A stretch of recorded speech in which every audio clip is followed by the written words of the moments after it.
We're here standing in the living room of a home that our crews just recently finished framing, and this house is about ready to get its rough frame inspection, as well as the inspection on all the rough ends for all the utilities. And wanted to just take you on a quick walkthrough and show you some things that you should be looking for, that I'm looking for as a general contractor, prior to the inspection to make sure things are done right. Looking at this wall, the inspector won't be looking for this, but you as the homeowner should, is you'll see that the framers added some strips here, and these are furring strips that help straighten the wall out.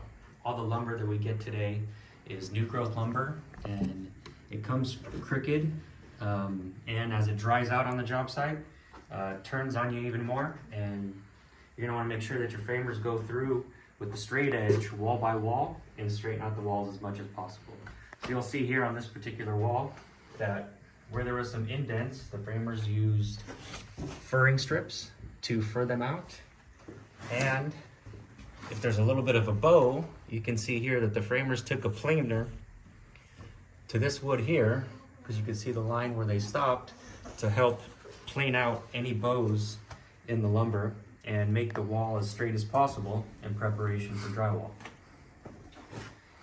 Now, moving on to some of the utilities, you'll see that anywhere where the wiring is close to the surface and could get hit by a drywall screw, the electricians installed nail plates on top of those framing members to ensure that those wires don't get hit in the future. You see here that somebody missed a stud along the way when they were nailing the siding on the outside, and we have here what we call shiners. And shiners are nails or staples that missed their mark and didn't make it into a stud. So when you see this, you want to make sure that somebody went outside and checked to make sure that this got re-nailed into the studs and not just through the plywood on the outside. The electrician here is using staples to make sure all his wiring is secure. And as you go around, you want to make sure that anywhere where the electrician ran wires or the plumbers ran pipes, that they used some form of strapping to make sure that that's secure. Same goes for the fireplace flue. So this fireplace flue here has this strap, and it also has the security up at the top where it goes through that plywood deck, and there's no movement to this flue. Around here to other walls, in new homes you're going to see these steel pieces that tie into the foundation. Those are called hold downs. Commonly missed thing is guys forget to come back and tighten the bolts on these hold downs. For instance, right here, this one is loose. So you want to make sure that before the framer leaves the job and before your inspection, because the inspector is going to check for this also, is that all these hold down bolts get properly tightened. Another thing I would have my crews come back and fix is I don't like leaving my walls with all this sawdust in it. So before the insulation goes in, I make sure that somebody gets in here and cleans up all these walls and gets all this sawdust out of here, whether it be with a blower or a vacuum or a small broom.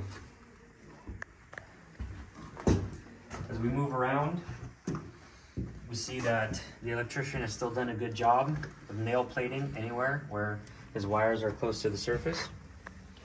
And as the wires are running up the walls, he's using staples, and all our wires are secure.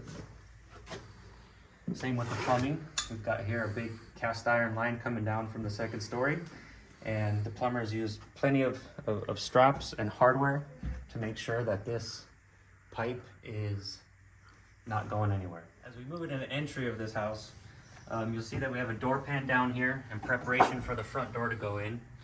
Very important to have a door pan under every door, as it helps prevent leaks from wind-driven rain going underneath the door and into your house.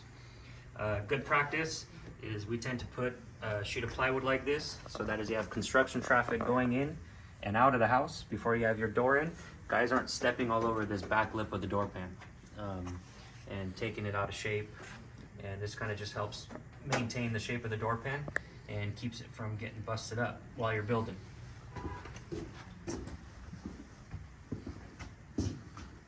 You'll see here electrician has got a lot of wiring running through here, and everywhere he's got plenty of staples, and all is secure. Nail plating anywhere where there's risk of a drywall screw or nail hitting a nail. The HVAC guy has done a good job here in taping off this air duct. But moving to the other side, where he has his cold air return come in, they have not covered this. So before the inspector gets here, and also to make sure for your own sake you don't have ducts with a whole bunch of dust inside of them, I'm gonna make sure that the HVAC guy comes back and seals this off, so that for the rest of construction, you're not getting a ton of dust in there that when you turn your system on for the first time, is gonna come blowing out of that opening.